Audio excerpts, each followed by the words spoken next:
kinuha namin yung remote yan sa sasakyan namin. Pero nakita ko, ang gaganda. Parang nakakaaliw, parang ano. Pero alam mo, parang nangyari pa ko rin. Teka, tinangat na nila. Ito yung ano, yung X-ray. Tsaka ito yung X5. Yung X5 nyo. Yung ano sa loob, ang ganda. Kaso parang masikip yung ano eh, masikip na sa loob niya. Yan, masikip. Ito hindi pa to leather ha.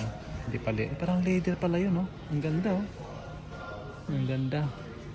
Tapos ano, meron ka pang lalagyan ng may ano, yung iPad. Meron pa yung panghangin-hangin na mga damit nyo. O ano pa bang lalagyan dyan. Ang ganda. Ganda talaga. Ganda. Napakano. Yun okay guys.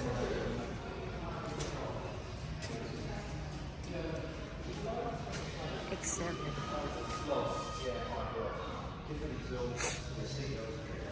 Guys, ito yung bagong ano, X7 na ano, BMW. Bagong SUV nila. Ang ganda. Tingnan niyo sa loob. Ang luwag. Ang luwag. Tingnan niyo. Ito pa.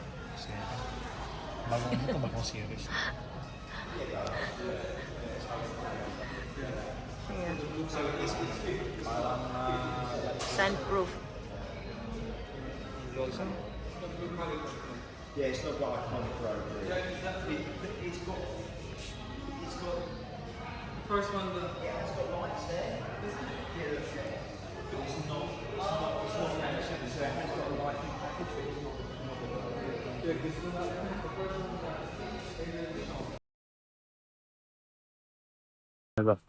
First off, new side front tyre, 5.1, 4.5, 4.9.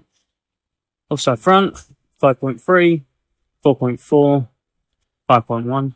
Nothing wrong with either front tyres, no brakes in the spring, no leaks come from shock. Drive shaft's all okay, lower control arms all okay. Down the vehicle, exhaust system all okay down to the back box and the tailpipes. Both rear tyres are okay, new side rear, 6.2, 5.8, 5.9. New side, outside rear, sorry, 6.3, 6mm, 6.1. Rear suspension's all okay, no brakes in either the rear springs, shock absorbers all okay. Front brake pads and discs, 30% on the pads, discs slightly lipped. Rear pads, 20% worn. That is the end of my VXU video. Service advisor will contact you shortly. Thank you very much for choosing Group 1 at Southend. Ang ganda sa loob guys oh. Parang ano, parang tela, tinan niyo yung upuan, parang tela pero ano, leather Hindi siya pala to. leather? Oo, leather to, pure leather yan ah. Leather yung ano. Pero pag titingnan mo parang tela. Ay, ano ko kung ano to? Baka synthetic lang siguro to, pero ang ganda talaga. Talagang bango pa. Tapos maluwag yung ano, maluwag yung sa loob. Malaki yung ano niya, yung legroom niya eh. Malaki. Wala bang alam to? Baka may alam to. Open ko muna. Alam. Amen. Bagong Guys, ano ito na. yung baby ko. Yan yung maliit na baby ko. Ayan o. Tingnan niya. Bagong ano ta, bagong labas ng ano. Kasi nga, pumunta kami sa garage para mag-check yung ano. May check yung whole system nito. At saka, yun. Kasi requirements ng ano yun eh, ng gobyerno. Iba rin yun talagang proper check-up yun. Kung hindi ka roadworthy yung sasakyan mo, hindi ka makapag ano, mabibigyan ng ano, certificate nito. So ngayon, ito na yun. Tingnan nyo.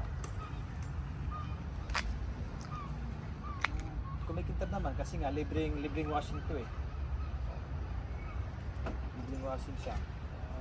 Okay naman. Okay. So you guys.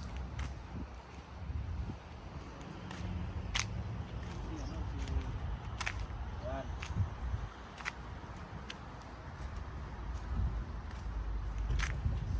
Okay na. Para bike na tayo sa ano. Bahay.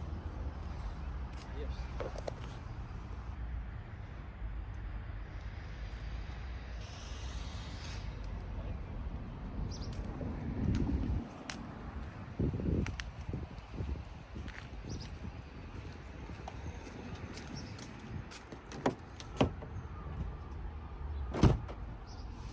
Hi guys. Oh, they hover dito so.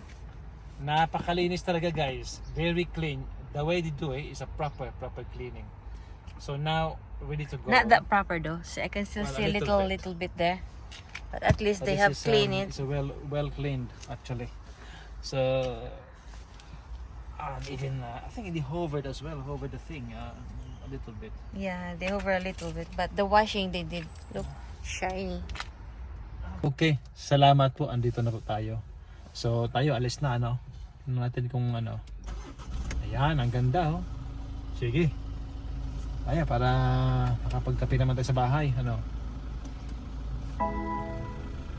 Close message daw. May ano, close message niya. Ano kalagay nito? Ay, naka-aircon pala ito. Ano, naka-aircon pala?